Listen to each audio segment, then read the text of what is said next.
Essa imagem aí é o que a gente chama de arquitetura de um sistema de automação, né?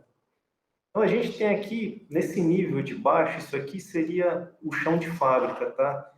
Esses carinhas aqui, eles são transmissores, medidores de pressão, temperatura, densidade, vazão, nível. A gente tem válvulas, né, e posicionadores de válvula, que é o elemento lá que diz quanto que a válvula deve estar aberta ou fechada e tudo isso. Tem vários tipos de medição, pH, por aí vai, né? Motores, atuadores elétricos, sinais, válvulas de abre e fecha, né? Tem uma série de equipamentos de campo. Esses equipamentos aqui, muitos deles se comunicam com tecnologias analógicas, convencionais, né? Às vezes é um sinal 24 volts, é um sinal 220, é um sinal de 4 a 20 miliamperes, mas muitos deles já têm várias tecnologias digitais, como essas aqui, o Fieldbus Foundation, Profibus, Heart, Wireless Heart, DeviceNet, ASI, o Modbus. Ou seja, existe muita informação aqui nesse nível. Eu estou falando um pouquinho disso porque isso vai ser importante para a gente ver, porque muitas dessas informações podem ser usadas para manutenção. Então, isso acho que é bem legal nessa discussão que a gente está tendo aqui hoje. Então, isso aqui é o nível de campo que a gente chama. Essas caixinhas pretas aqui são os nossos controladores, né? Que eles se comunicam, eles são responsáveis por se comunicarem com todo esse pessoal de campo. Executam funções de controle, né? Às vezes um controle contínuo, um controle discreto, são lógicas, né? A gente tem aqui PLCs, então eles fazem todo o controle desses equipamentos de campo. E eles disponibilizam todos esses dados através de uma rede Ethernet aqui. Nesse nível, a gente usa um protocolo aberto também, que chama High Speed Ethernet, que é da Fieldbus Foundation, que permite você trocar dados entre um controlador desse com outros, né? De uma maneira segura e industrial nessa rede aqui. Então, isso dá uma grande flexibilidade, digamos assim, de configuração de lógicas em toda essa parte. E subindo mais aqui na arquitetura, a gente tem agora que são servidores, né? São computadores do tipo servidor, que a gente conecta nessa rede com uma outra rede. O que eles fazem? Eles leem todos os dados desses controladores e disponibilizam para todas as ferramentas de software que a empresa vai estar usando aqui. Então, nesse nível aqui, a gente tem estações aí de engenharia, que é onde o pessoal faz toda a configuração, né? Todos os ajustes aqui para isso estar funcionando. Tem as estações de manutenção, importantes para o pessoal manter isso aí funcionando. As estações de operação. A gente vai falar um pouquinho disso tudo. E existem soluções aqui, tem até um firewall aqui, que pode conectar essa rede aqui. Isso aqui tudo é um domínio que a gente chama de domínio de TA, né, de tecnologia de automação. E a gente pode ligar aqui no domínio mais de TI, aqui na rede corporativa, né? Então, pode interagir com sistemas de gestão, aí, com o SAP, né? O SAP até tem um módulo de manutenção, né? O SAP PM, que às vezes você pode interagir muito com esses carinhas aqui. É possível hoje, por exemplo, ó, a gente pegar um diagnóstico aqui. Vamos imaginar que a gente tem um instrumento wireless aqui, ó. Esse instrumento wireless, por ser wireless, ele tem uma bateria. Se essa bateria dele, por exemplo, um dia vai acabar, ela dura anos, né? Mas um dia ela vai acabar. E existe um diagnóstico de tempo de vida dessa bateria. Então, na hora que ela estiver acabando, antes dela acabar, posso gerar um diagnóstico, esse diagnóstico vai entrar por aqui, entrar no sistema, eu posso vir aqui num servidor de manutenção. Eu tenho software hoje que eu posso mandar esse dado e fazer uma interface, por exemplo, com o módulo do SAP PM.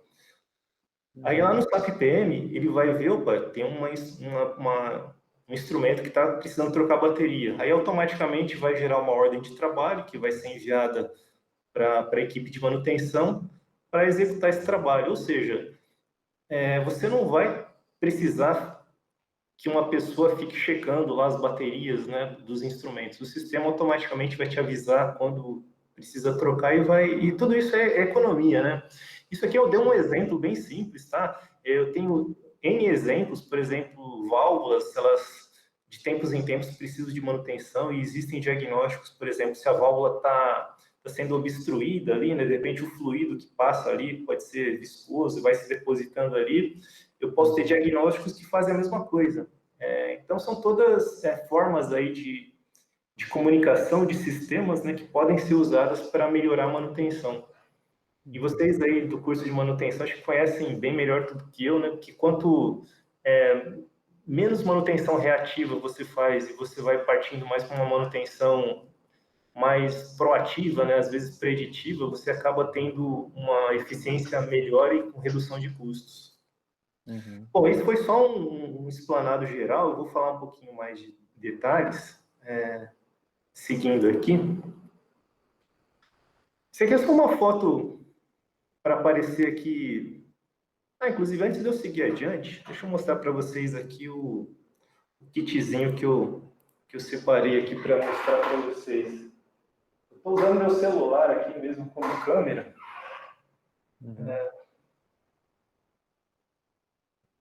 Deixa eu ligar a câmera aqui.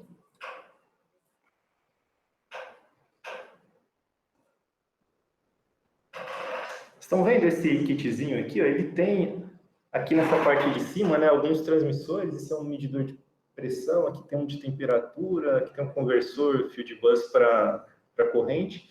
E aqui embaixo eu tenho um controladorzinho simples, né? Então, isso aqui, essa caixinha preta é uma dessas que estão aqui embaixo. Esses instrumentos são exemplos desses carinhas que ficam no chão. E eles estão se comunicando aqui com o meu notebook e a gente vai brincar um pouquinho depois. É só para fazer um paralelo aí da prática com a teoria aqui. Então, esses são os instrumentos, né, que a gente está falando. Várias medições e ações que eles fazem na planta. A gente comentou um pouquinho, né, que o interessante é que esses carinhas aqui, eles têm inteligência, né, muitos deles têm muitos diagnósticos e autodiagnósticos que eles podem fornecer para a gente para usar em atividades tanto de operação, manutenção, né, e tudo sempre com o objetivo de melhorar a eficiência das indústrias. Algumas tecnologias que eles usam. Essas tecnologias são protocolos de comunicação digital, basicamente, né? O HART, inclusive, ele tem até esse símbolozinho, porque ele tem a comunicação digital em cima de um sinal analógico, que é o 4 a 20 mA. Esses outros, Profibus, Fieldbus, já são totalmente digitais. Alguns exemplos aí de diagnósticos que os equipamentos podem ter, né? Talvez o equipamento que tenha mais diagnóstico possível são os posicionadores de válvula, né? Porque as válvulas, por serem dispositivos mecânicos, quer dizer, tem partes que se movem ali, são os equipamentos que também dão mais defeitos, né? Dão mais problemas. Então, existe uma gama enorme de diagnósticos que você pode ter, né? Aqui eu trouxe alguns exemplos, por exemplo, a contagem de strokes de válvulas, né? Strokes quando a válvula faz aquele curso de 0 a 100% e volta, né? É mais ou menos a quilometragem das válvulas, né? Tem aí o tempo para abrir e fechar. Por exemplo, se uma válvula, quando ela é novinha, ela tem um certo tempo. Quando a válvula vai envelhecendo, vai sujando ali com o processo, esse tempo pode diminuir. Isso aí pode me gerar um diagnóstico de manutenção. Sim. Às vezes, o suprimento de ar, existem muitas válvulas pneumáticas, né? Esse tubinho aqui é um sinal de pressão que é enviado para o atuador aqui para movimentar a válvula. Pode ser um problema que eu tenho uma baixa pressão desse atuador, então isso pode gerar um diagnóstico. Existe um exemplo aqui bem interessante, né, de assinatura de válvula. Assinatura de válvula é um gráfico, né? Eu devia até ter pego uma foto para trazer aqui, mas eu esqueci. Mas basicamente é um gráfico, XY, onde você sabe a curva, né? Desde 0 a 100%, 0 a válvula totalmente fechada, até 100% a válvula toda aberta. E você sabe, nesse percurso todo, qual a pressão que você tem que mandar para a válvula para ela abrir, né? E depois para fechar também. Então, muitas vezes os diagnósticos são feitos você comparando as curvas, né? Primeiro, quando a válvula está novinha, o sistema está recentemente comissionado, você vai lá e tira essa curva.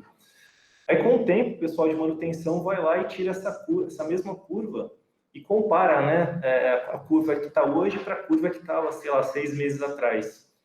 E o pessoal que entende das válvulas, o pessoal de manutenção, eles fazem muitos cursos para isso, eles vão vendo, pô, se a válvula aqui está precisando de mais pressão para abrir, isso pode ser um indício que a válvula está com algum agarramento, né? Ela está sendo algum tipo de obstrução, e eles podem setar níveis dessas diferenças para disparar ações de manutenção. Ou seja, quando for feita uma manutenção nessa válvula, ao invés de você ir lá e abrir a válvula sem saber nada, né, só para fazer uma manutenção de rotina, você vai fazer uma manutenção só quando você já tem um indício muito forte que a válvula já está precisando de manutenção. São todas aí... Oi? Pode Só falar. para contribuir, a gente teve uma cadeira que a gente fez as técnicas preditivas, que os rolamentos têm as assinaturas espectral, né? Que é mais ou menos isso. Vai acompanhando eles pela como é que ele se comporta e se tiver alguma coisa fora do normal, atua, né? Daí, nas técnicas preditivas, a gente pegou uma cadeira com mais ou menos essa aí, a assinatura da válvula, né? Mais ou menos, né? Uhum. É o mesmo gráfico, mas é bem próximo. Faz um comparativo, né, inicial e posterior. Poxa, que legal. Obrigado pela contribuição. Acho que foi um exemplo bem interessante. Ou seja, são várias aí aplicações que existem que ajudam a manutenção a ficar mais eficiente. Os outros instrumentos também têm, por exemplo, esse aqui é um transmissor de pressão, nível ou vazão, né? Ele pode ter uma sobrepressão que de repente vem na linha, uma sobrepressão danifica a célula capacitiva, que é o sensor desse dispositivo, pode causar um problema no sensor. Você pode gerar vários alarmes, por exemplo, o status de comunicação, da comunicação digital, pode gerar um status bad ou good, né, que você pode usar também para atuar, um problema de configuração. Então, a riqueza, assim, pode ter, por exemplo, alguém fez uma simulação no instrumento para testar alguma coisa e esqueceu a simulação habilitada, então ele gera um alerta avisando, eu estou em modo de simulação. Aí o sistema faz alguma coisa em função dessa informação. E são alguns exemplos, né? Mas existem N exemplos, tanto da Smart, né, como outros fabricantes. Existem uma gama aí muito grande de possibilidades. Eu botei aqui também algumas fotos, né, que eu acho que é interessante, porque às vezes a gente só fala na teoria, mas uma foto às vezes vale mais do que 1000 palavras, né? Isso aqui é um exemplo de aplicação, ó, eu tenho aqui, esse cara é um medidor, ele está medindo a vazão. Aqui a gente tem uma linha, né, de gás, né, está passando um fluxo de gás. Aqui eu tenho o que a gente chama de uma placa de orifício, que é um elemento que ele é instalado aqui no tubo mesmo, dentro entre essas duas flanges aqui, e ele tira duas tomadas de pressão, que são essas duas linhas aqui que chegam até o instrumento. Aí, com essa pressão diferencial aqui, esse instrumento, com uma série de cálculos baseados nessa placa de orifício, ele consegue medir de uma maneira muito precisa a vazão dessa linha. Tem até um transmissor aqui de temperatura que ele, tá vendo aqui, por esse trecho vem a parte do sensor, deve ter algum sensor de temperatura medindo a temperatura para ele fazer a compensação da vazão em função da temperatura.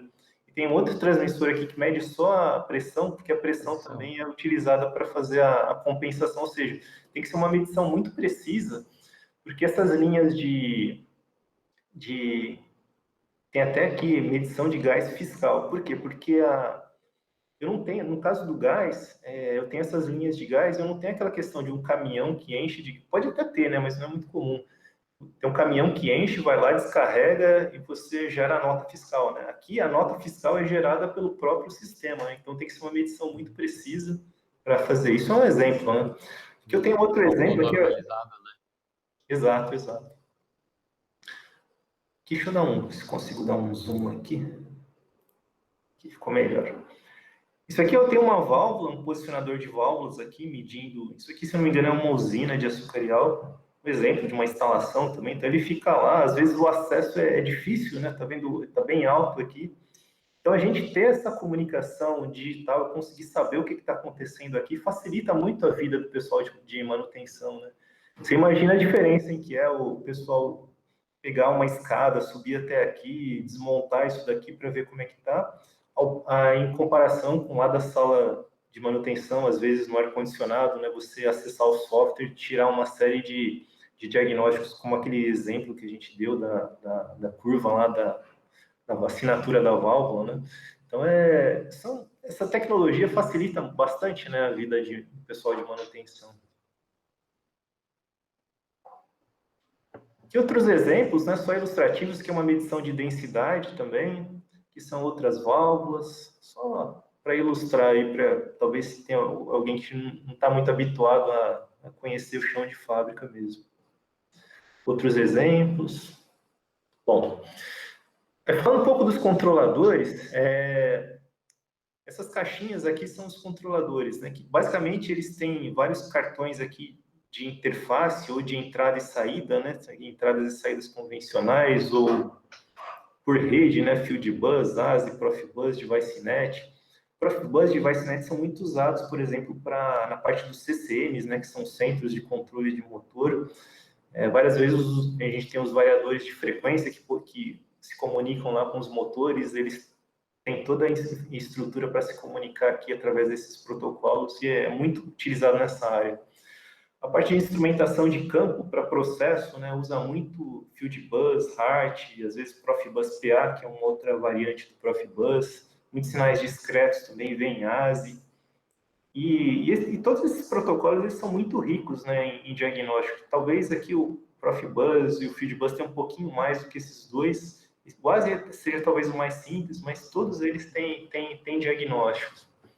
O Modbus é um protocolo bem simples, mas ele é muito utilizado porque todo mundo tem. Então, é um protocolo muito, muito simples assim, de você usar para fazer integração de soluções de vários fabricantes, fora os sinais de entrada e saída convencionais, né?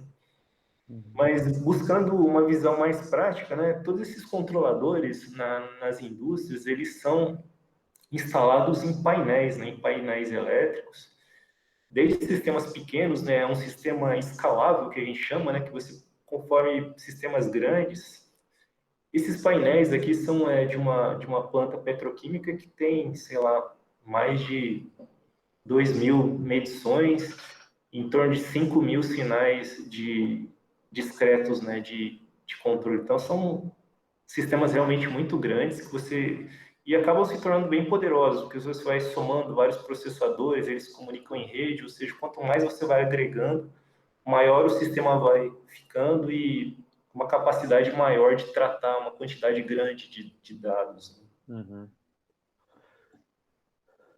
E aí, tendo todos esses componentes ligados, tem um esquema mais simplificado aqui. Essas bolinhas basicamente indicam que, apesar da fiação estar toda estática lá, vários dados estão sendo distribuídos, né, desde o campo até as estações, e aí o céu é o limite, né, da criatividade do pessoal para inventar soluções para melhorar tudo isso baseado em dados, né. Hoje, com essa questão da indústria 4.0, a gente tem tecnologias novas aí sendo experimentadas, né? A gente tem a questão, por exemplo, da inteligência artificial com técnicas de machine learning, né? Talvez vocês estejam estudando alguma coisa disso, né? Isso está chegando também para a indústria, né? Então, tem bastante para evoluir ainda. A gente já tem alguma coisa, mas a gente vê que ainda tem muito a evoluir, né? Acho que não para nunca. Essas fotos aqui são exemplos de salas de controle, né? A gente tem todas essas estações aqui, elas normalmente se comunicam através de redes redundantes com aqueles painéis para aquisitar todos os dados. Os operadores aqui ficam aqui olhando e têm acesso a todas as informações de operação. Isso aqui é bem um ambiente de operação mesmo, né? Não é tanto da área de manutenção. Mas o pessoal de manutenção, às vezes, tem que vir aqui, se tem algum problema, né, eles têm que resolver. E, muitas vezes, nos nossos sistemas, por exemplo, às vezes, um alerta de diagnóstico pode chegar também para o pessoal de operação. E, muitas vezes, quando a empresa não tem um sistema automatizado para isso, às vezes o próprio pessoal de operação alerta, né, o pessoal de manutenção, opa, estou com algum problema lá na minha caldeira, manda alguém lá para dar uma olhada na válvula tal, no instrumento tal, que eles podem ter essas informações aqui também.